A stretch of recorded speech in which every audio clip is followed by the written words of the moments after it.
Good afternoon, everyone. Nice to see that they've gotten back to being sufficiently cold in here. For yesterday, it was a little warm. Matt, you want to kick us off? Oh, you got nothing? I got lots, but you can Well, go then first. go ahead. Why don't you just spill the beans? And, About which particular bean would you like me to discuss well, today? let's start with, where do we start? Ukraine or Lebanon? Let's start with the Middle East. What's the latest with the discussions over the Lebanon ceasefire? So you might have seen that the President's Special Envoy, Amos Hochstein, was in Beirut today, meeting with the Speaker of the Lebanese Parliament. He gave a press statement after that where he made clear that we have made significant progress and that an agreement is within reach, but it's going to take decisions by both parties, by both Israel and Lebanon, to actually get an agreement, and that's what we're going to continue to push for. Okay, well, so, I mean, where does this leave us right now? It leaves us that we're going to continue to talk to the parties to try to get an agreement. There are a number of issues. He is? The United States, yeah. Amos, the special envoy, is the lead negotiator, but then the president has been involved at various times. The secretary has been involved at various times. And it'll continue to be an across the government focus to try and reach a diplomatic resolution, because it's critical to getting people back to their homes on both sides of the blue line. Okay, and the main goal of this proposal is essentially the basic framework of what you guys in the French had laid out at the end of September, which is obviously a ceasefire, but also full implementation of 1701. It is the full, without getting into the underlying details, which I know you'll understand, given that we're still negotiating this potential resolution. We want to see the full implementation of UN Security Council Resolution 1701, so both Israelis and Lebanese civilians can return to their homes. What I'm getting at is that this proposal, or what he was over there discussing with the Lebanese and is apparently going to Israel to discuss with the Israelis, is essentially the same as what you had on the table before. Is that correct or no? So I'm going to answer that by saying, obviously, in the course of negotiations, proposals always evolve, because it's a conversation that happens between the relevant parties and us as the mediator. So the proposal that is on the table right now is not identical to the proposal that was on the table 2 weeks ago or 2 months ago. But the overall framework that we're trying to reach is, yes, full implementation of UN Security Council Resolution 1701. All right, thanks. Amara. This might be a bizarre question, but do you know why he's... I'd be surprised. I'd be surprised by that. Do you know why he is more optimistic than before? The reason I ask this is, like, we've been here many, many times with Gaza ceasefire. What is the concrete progress that you guys have made that you think you're on the cusp of it this time? So I'm not going to speak to the underlying details, which I'd have to tell you where the assessment comes from. But obviously, when we come out and give you an assessment about where negotiations stand, it's based on our conversations with the parties. And so he can make the kind of statement he made. I can make the kind of statement I made yesterday when I noted that we had made progress, because we are in conversation with the parties and we can see that we have overcome some of the obstacles to getting a resolution. But there's more to be done. We need an agreement from the parties, but we are working to accomplish that. We want to get one done as soon as possible. Can you put a timeline at all? No, I can't do that.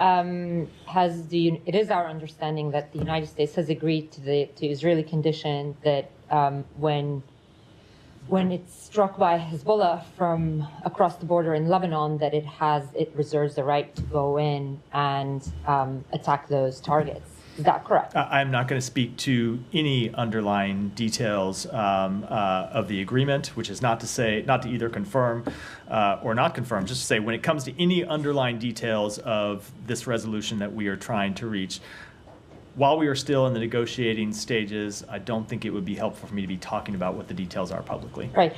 On the civilian harm channel that you guys were discussing and you mentioned in the letter, do you have any updates for us We have scheduled a meeting between senior officials here at the department and senior officials in the Israeli government in early December. It'll be the first meeting of that new channel. And that would take place here or virtually? I'm not going to get into the details of that meeting, but it'll happen in early December. Can you say how senior those Israeli officials and State Department officials? Senior, as we get closer to the date and certainly on the date and after, we'll have a more specific readout of the people that were involved. But at this point, no, I right. don't want to get into it. A couple of final things.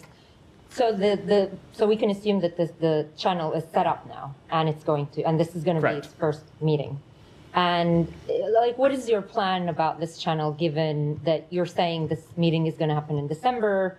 I suspect then you're going to have maybe a month or so, or like 40 days to, talk to the Israelis about this. What do you intend to achieve during that very limited time? So the purpose of this channel is to inform the ongoing work that the State Department has to do to make assessments about the use of U.S.-provided weapons. That's what we want to do, as well as to gather our own information about what Israel is doing. We get questions from you about specific strikes, and we want to know the answers, both to be responsive to the media and for our own purposes. So it's to gather information about incidents that have been raised that are cause of concern or a cause of question. Now, we take all the information we gather, whether it be from public reporting by the media, whether it be from NGOs, whether it be from the government of Israel or other governments, and feed it into our processes, both our policymaking processes and the judgments that we have to make about potential violations of international humanitarian law. And we will continue to do that. Right. So given that this channel is now set up and you will have a meeting and you intend to use the time to further your ongoing assessments, which have been ongoing for more than a year, can you commit that one of those many assessments will conclude in the end? What do you mean that they will conclude? Do you mean by January 20th? Yes. So let me just step back and say that the assessments that the State Department is required to make are legal requirements, and they're not legal requirements that are attached to any one administration. That burden for the State Department continues through the end of this administration and into the following administration. So we want to get that work done as quickly as possible. But this is not a partisan exercise. It's not a political exercise by this administration. This is the serious work of government that is supposed to go on regardless of who the president is. Final thing, sure, I understand that. But at the moment, you guys are still in charge, and I'm asking this administration, because I've asked this question many, many times. It's been over a year. You have said to us these assessments about Israel's potential IHL violations has been going on. The fact that you have this channel, does that mean your work on that front is going to speed up or not? So our work is already moving as quickly as we can possibly make it move, but they are difficult assessments that we have to make that require both gathering facts and making, in some cases, complicated judgments. And so I have never been able to put a timetable on that work because we have a number of different incidents that we are looking at. But we are committed to working through that process and having an answer as quickly as possible. Can I follow up? Has Yeah. there been any conclusion to the 500 CHURG incidences that you were looking at? So let me just first say that we have never confirmed an exact number. I know that number has been reported. But when it comes to incidents that we have looked at, there have been some incidents, I think I've spoken to this before, there have been some incidents that go through the process that you can pretty quickly take out of the process early on, right? It's a typical fact-finding case when you get presented a potentially concerning incident and you find out that no, there's actually a justification for that incident, or there wasn't the harm that was reported, and you can take those out of the process. Then there are the more difficult ones, and those take time, and those are ongoing. I don't have a conclusion to report out yet. And none of those have been concluded, though. So what my That point is, there are some that later no, stage. they have not. There are some that have been concluded that were in the earlier stage, but no with respect to that. And to this new channel that is meeting in December, can you give us a sense of what particular incidents would rise to that channel versus the existing channels? How much overlap are we going to see here? I don't want to speak to it publicly, but there are a number of incidents. You've heard me speak to a number of incidents from this podium. You've heard the Secretary speak to them. We have raised some of them in the National Security Memo 20 report that we issued back in April. There are a number of incidents that we have had questions about and we have had concerns about without speaking to any one of those.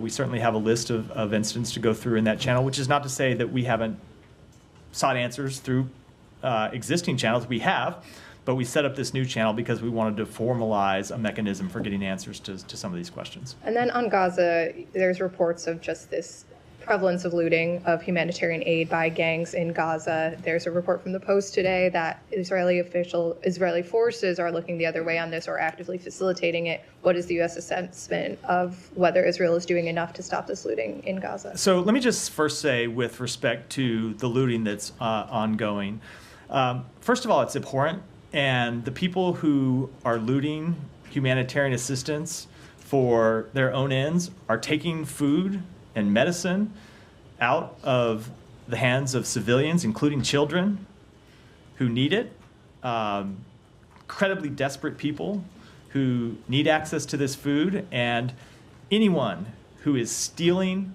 or diverting humanitarian assistance for their own profit, for their own gain,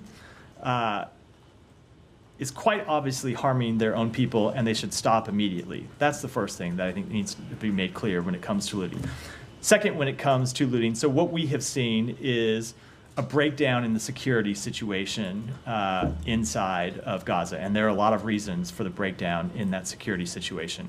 And what we are trying to work through is with the IDF, with COGAT, with the relevant UN agencies to find solutions to get more security assistance delivered to the people that need it. So one of the things you heard us speak to last week is, at our request, the IDF opened new routes to deliver humanitarian assistance.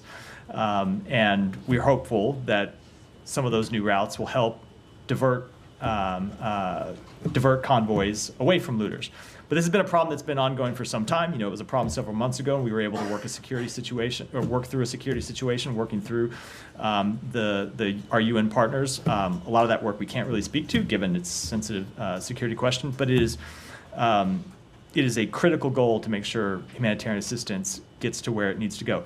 Now, that said, ultimately, you are not going to finally solve this problem without an end to the war and the establishment of a new governance and security authority inside Gaza. Because ultimately that is the problem right now, is that there is an absence of a governing authority. And it's why we continue to work to establish a new governing authority to make sure that there is someone who, if armed criminal gangs come to loot convoys, that there is someone that can stand up and stop them. And that is an urgent priority for the United States. At this point, though, is the IDF and COGAT doing enough?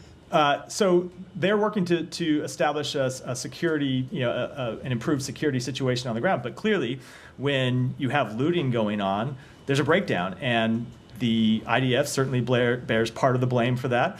The overall breakdown in authority, the end of an actual government, a government we oppose, to be clear, but a government that was providing day-to-day security, and critically, the lack of a replacement with anything else is ultimately the key culprit for the lack of security on the ground right now, which is why I get back to this point that we have to find an end to the war and the replacement. I don't think anyone believes, or at least no one in our government believes, and most people in the region don't believe, that the IDF ought to be the occupying power inside Gaza providing security for the delivery of humanitarian assistance. There needs to be Palestinian-led security that is preventing convoys from being looted and preserving law and order. And that's what we're trying to work towards.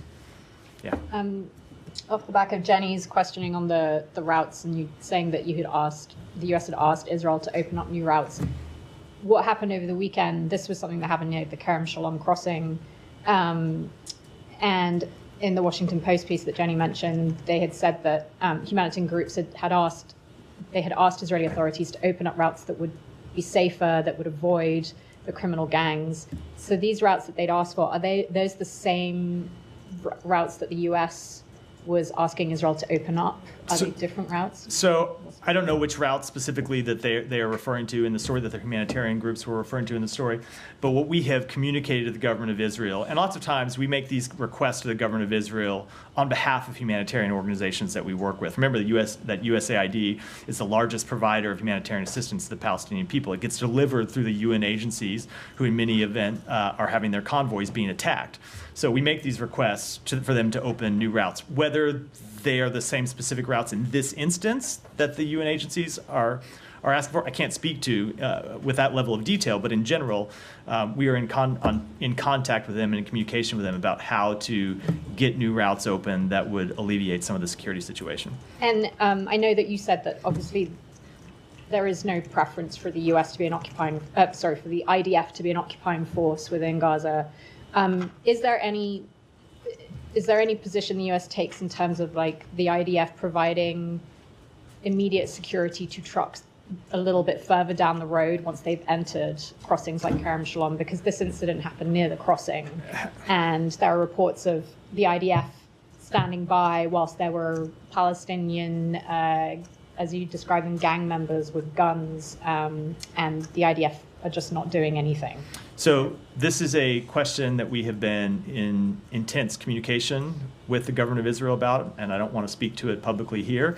I would note that there have been times when UN agencies have not wanted security to be provided in certain contexts by a belligerent in the conflict, including this conflict, but this underlying question is something that we are actively working on trying to answer. Okay, and on the Hamas leadership, you had mentioned yesterday about how you had mentioned what sounded like extradition of Hamas leaders, that it would be a U.S. preference. Is the U.S. actively pursuing extradition of these Hamas leaders that have reportedly left Doha and are now in Turkey? So I was speaking as a policy matter. Anytime that there is a fugitive from U.S. justice, we want to see them return to the U.S. to face justice. But when it comes to specific extradition requests, as you know, it's our longstanding policy not to comment on those. They're a legal matter for the Department of Justice. Okay, and then just the last one, on these sanctions that were announced on the Hamas leaders today, is that related to some of these Hamas leaders that are reportedly now in Turkey? Or just already in the pipeline? I would have to go back and check. I don't know the specific location. These were sanctions that were already in the pipeline well before the. Three of them are apparently in Turkey. So I'd say these are sanctions that were in the pipeline well before the last week. I didn't know that. I don't personally know the exact location of those. But we have sanctioned Hamas leaders that lived in Doha, that lived in Gaza, that lived in relative places around the Middle East. Just to be clear, you're confirming some of these Hamas leaders are now in Turkey? I said I don't know the location of. Okay, so you're not. Confirming their whereabouts. I think she confirmed Yes. the whereabouts of them. No, I'm asking I you, am not. like, No, I very much am not. I can't speak to the location of specific members of Hamas. Can you, if it is in fact true that you press countries to return or to extradite people indicted in U.S. courts, what about the woman in the Sbarro bombing in Israel years ago, who's been living free in Jordan now? There was long talk of her of efforts to get her extradited, and nothing has ever come of them. So why should these Hamas guys worry if Matt, I'm going to admit you're speaking to a case that predates my tenure, that I have a limited at best factual understanding of it, so I shouldn't speak to it. But when it comes to these terrorists who are members and leadership of a group who continue to hold Americans hostage, we do think it's appropriate that they face justice. Just one more Yeah. thing on that. Matt, Secretary has met with the Turkish foreign minister today. Correct. Was there a discussion about this particular issue with the Turkish foreign minister? So he did meet with the Turkish foreign minister, Fidan, in Rio today on the sidelines of the G20. We'll have a readout coming later today. And I don't want to get into too much detail about what, of course, are private diplomatic conversations, but in all of these conversations with countries in the region, he makes clear, number one, that there should be no more business as usual with Hamas, and number two, that any country should use any influence it has with Hamas to secure the release of all the hostages, including the 7 American hostages. Right, but those can be a little bit contradictory, don't you think, to use the, I mean, is there, I guess what I'm trying to ask is there any chance that Turkey might become the new mediator? Is that something the U.S. would want? So the first question is one for Turkey to speak to, but when it comes to using influence with Hamas to secure the release of hostages, we would welcome any country playing that kind of positive role. That's what we want to see, but the important thing is that countries step up and use that influence and actually work to try to get these hostages out. And by the way, an important goal of getting the hostages out, not just for their own sake, but for countries who want to see an end to the war. That is one very clear way to end the war. Yeah, there was an Israeli report, by the way, last week that head of Israel's domestic intelligence agency traveled to Turkey and met with Turkish intelligence head. What do you make of that meeting? Could that be in any way related to like Turkey emerging as a mediator? I wouldn't want to speculate. That sounds like a question for those two governments to speak to. Well, you guys are right in me. the middle of it, so it is a question for the United States. I think when it comes to any potential meeting, we would I would let those two governments speak to it, and certainly what it means in terms of the import of any such meeting. But when it comes to countries that have influence with Hamas, and certainly Turkey is a country that has had influence with Hamas, we want to see all of those countries use that influence to secure the release of all hostages, especially including the 7 Americans who continue to be held hostage. Yeah. Oh, you had your hand up a minute ago. Now you don't. I'm just doing my work down. I get going in order and forget. Yeah. No, we can go to, yeah, if you want to go to Ukraine, go to Ukraine. I wanted to ask about Ukraine firing U.S.-made missiles into Russia. This obviously is a result of the new policy change with the president. Is the State Department kind of concerned about the overturning of the turnover of the administration impacting this change in Ukraine? And have you seen anything from Russia responding to this? So I don't want to speak to any potential policy changes. It's not something that we have spoken to as of this point. It's not something that we have confirmed. I'm not going to do so from here. And so if I'm not going to speak to any potential changes, I'm certainly not going to comment on any potential outcomes from them. Okay, yeah. Today marks 1,000 days since the full-scale war. I'm assuming you guys gonna have a statement coming, or? You have seen the United Nations, our ambassador to the United Nations Security Council speak to it already today. You have seen our ambassador speak to it today, so yeah, we have spoken to it. Just step back, Matt. Just when we were 3 weeks into this, the president called out, Putin. He called him, war criminal. He called his actions, genocide. He even said that he's terrorizing the Ukrainians. I was wondering, given you guys have multiple weeks left, are you considering to seize this momentum and to come up with those policy decisions, such as, designating Russia as the state? How about such policy decisions as assembling a coalition of 50 countries to support Ukraine and hold Russia accountable? How about policy decisions such as surging billions of dollars in U.S. support to Ukraine that has led them to be able to win the Battle of Kyiv, to push Russians back from territory that they had occupied? How about policy decisions that have led to freezing Russian sovereign assets, and not just the United States freezing Russian sovereign assets, but leading other countries to freeze Russian sovereign assets and use the interest from those assets to directly support Ukraine? So if you look at the long history of policy decisions, Alex, I think our record's pretty clear. But does the administration still believe that Putin is committing a genocide and this is a terror? Happening every single day. And if you look at our record is one of holding Putin accountable and one of holding Russia accountable. And you just have to look at the results on the battlefield and the way that Ukrainians, principally through their own courage and their own dedication, but with the support of the United States and our coalition, have held Russia directly accountable on the battlefield. That is the true testament of our record. Is there any concern on your end that Putin might eventually get away with this? So when you look at whatever happens with the outcome of this war, it has already been a massive strategic failure for Russia.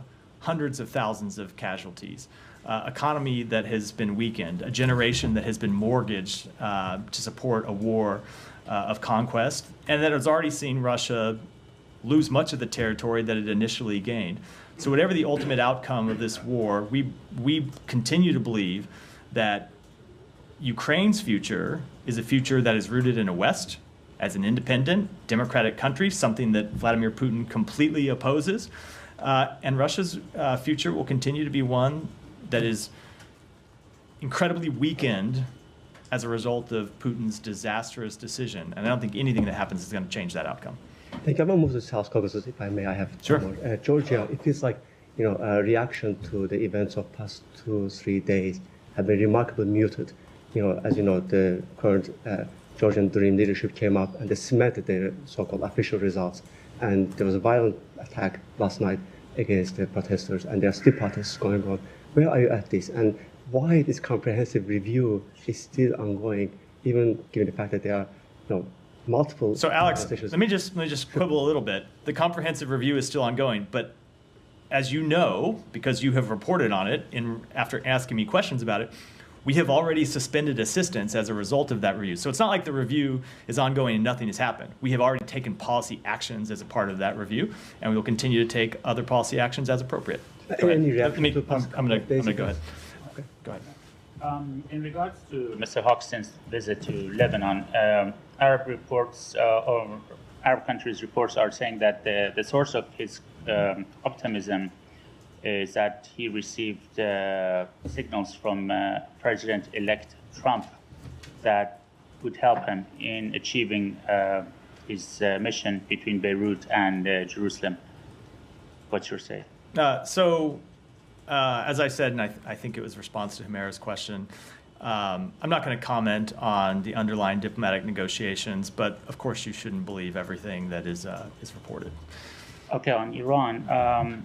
There were 2 reports from IAEA in regards to Iran, say that Tehran has offered not to expand its stock of uranium enriched over 60%. And also, Iran has agreed to consider allowing 4 more experienced inspectors to work in Iran after not issuing visas for the previous team. However, they said that this is conditional if the E3 doesn't issue a resolution to censor them. So what's your take on it? And also, how on board is the U.S. with the E3 resolution? So we remain tightly coordinated with our E3 partners in advance of the IAEA Board of Governors meeting, and we strongly support efforts to hold Iran accountable. As the President has made clear, the United States will ensure that Iran never has a nuclear weapon. The Iranian regime continues to amass a growing stockpile of highly enriched uranium for which there is no credible civilian purpose, and they continue to not cooperate fully with the IAEA. So what we're going to do is continue to work with the IAEA Board of Governors members to ensure their full cooperation with the IAEA so that the IAEA can provide the assurances that we need that Iran's nuclear program remains exclusively peaceful. So I'm not going to preview any actions that we might take over the next few days in consultation with our partners, but we will remain tightly coordinated with them. When you just referred to the growing stockpile of enriched uranium, you're talking about this latest IAEA report that came out either yesterday or earlier today, Yeah. which is like significant increase in the amount of 60%. Yes, correct. That's what you're Correct. thinking. Yeah, come back. Following up on Ukraine and Russia, Putin lowered the thresholds, announced lowering the threshold for use of nuclear weapons. The timing, of course, comes after Ukraine used American long-range missiles into Russian territory. What do you make of the timing of that announcement, and is the U.S. concerned about nuclear escalation? So I am unfortunately not surprised by the comments the Kremlin has made around the publication of this new revised nuclear doctrine. Since the beginning of its war of aggression against Ukraine, it has sought to coerce and intimidate both Ukraine and other countries around the world through irresponsible nuclear rhetoric and behavior. Despite what Russia says, neither the United States nor NATO pose any threat to Russia. Russia's irresponsible and bellicose rhetoric will not do anything to improve Russia's security. And I would just add that the change in this policy in itself just highlights Russia's hypocrisy. Russia is suggesting here that they would use or could use nuclear weapons against a non-nuclear states if they undertake the same kind of aggression that Russia itself is inflicting upon Ukraine and its people. So we have not seen any reason to adjust our own nuclear posture, but we will continue to call on Russia to stop bellicose and irresponsible rhetoric. And then just on a different kind of warfare from Russia, after 2 undersea cables were cut in the Baltic Sea, U.S. allies are warning of hybrid warfare with Russian suspected sabotage with regard to those cables. How concerned is the U.S. about increasing that type of action, and what is the U.S. doing to reassure its European allies? So let me just say, just speaking generally, not with respect to this report, but speaking generally, we are incredibly concerned about hybrid warfare conducted by Russia, both in Europe and around the world. And it's something that we have been in close coordination with our European allies and our other allies and partners around the world. And we have made clear on a number of occasions to Russia that it would be held accountable for. Now, when it comes to this specific incident, we've seen these reports. It is our understanding that a number of the countries in question have announced investigations into the matter, and we'll, of course, await for the outcome of those investigations before speaking to them specifically. Yeah. Thanks, Matt. Last night, Israel struck central Beirut, killing 2, wounding more than 30.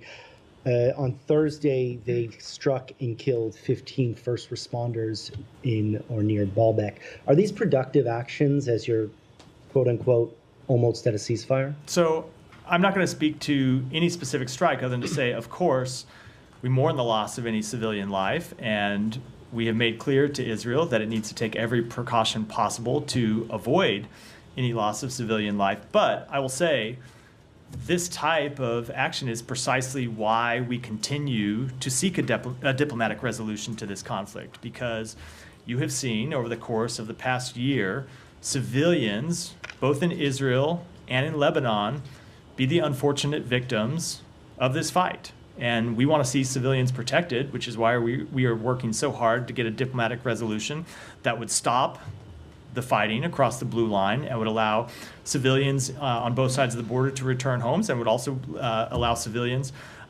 throughout Lebanon to feel safe and civilians throughout Israel to feel safe from the threat of terrorism. Throughout the course of the Gaza campaign, we've asked you a lot if you're satisfied with the precautions that Israel's taken there. Are you satisfied with the precautions, the civilian precautions? We are not. We are never satisfied when you. Sorry to interrupt you. We are never satisfied when you see civilian deaths, and we want to see civilian deaths be 0.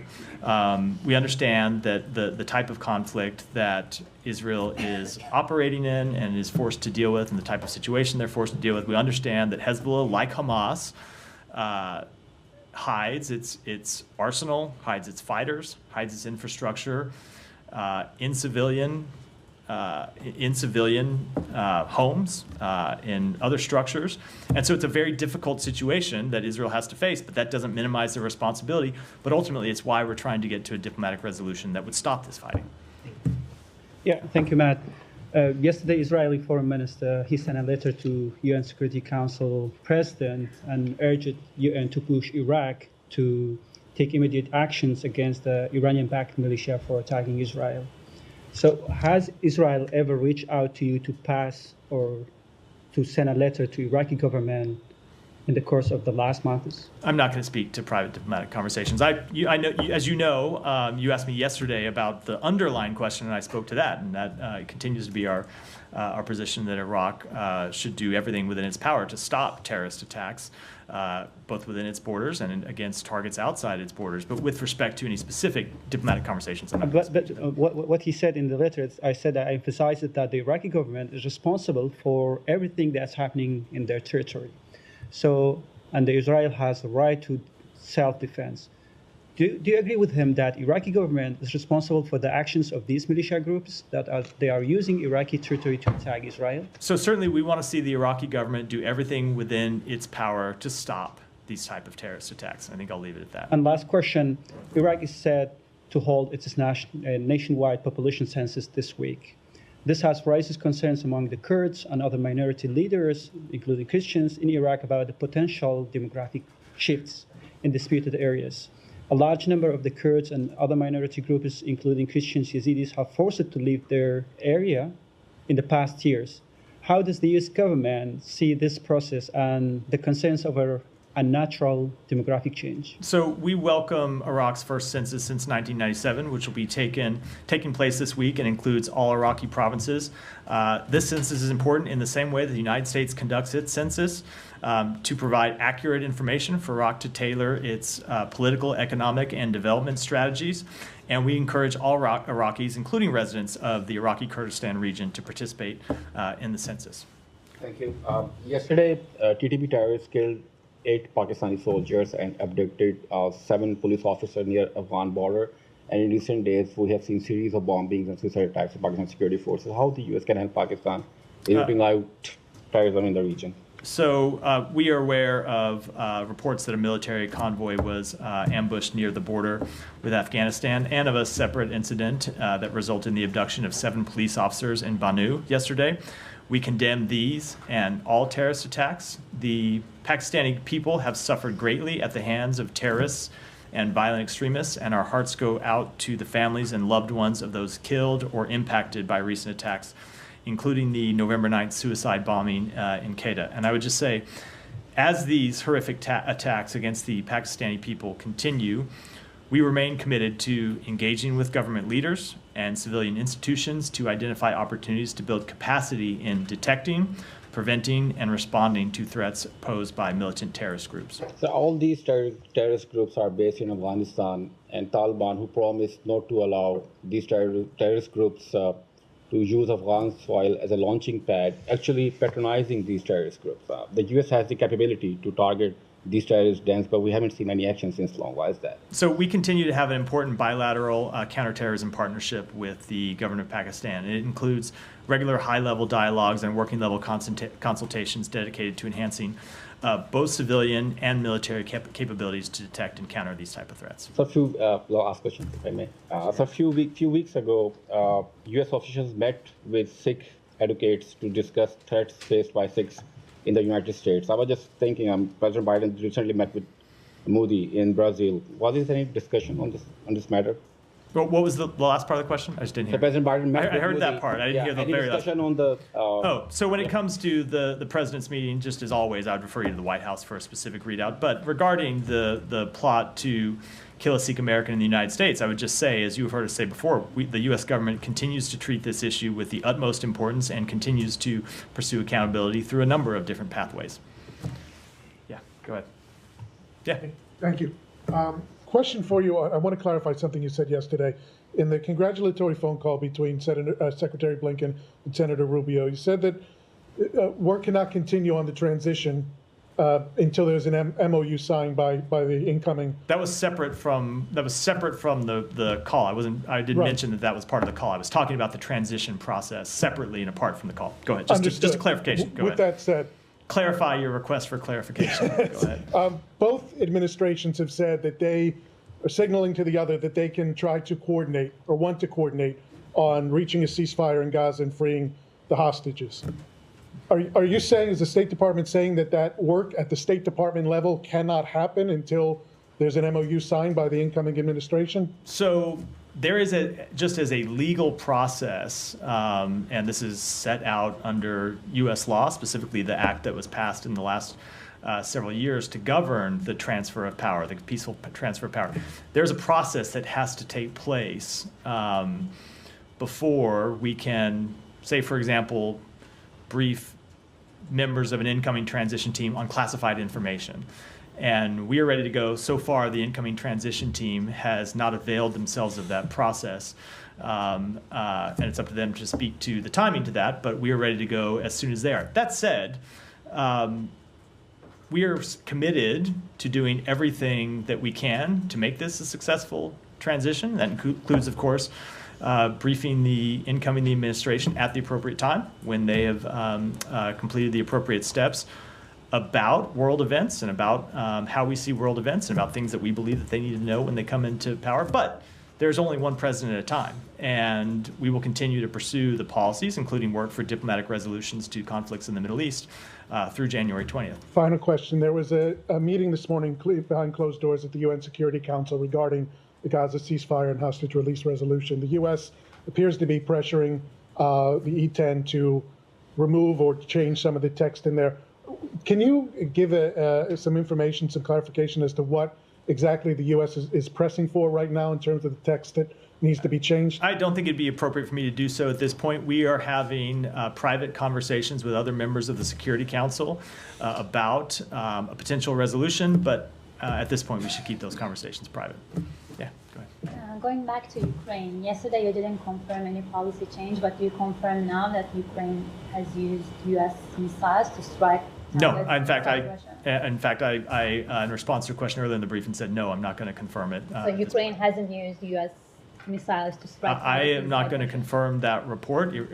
Ukraine, of course, is free to speak to what they have or have not done, but I'm not going to confirm at this point any U.S. policy change. Thank you. So.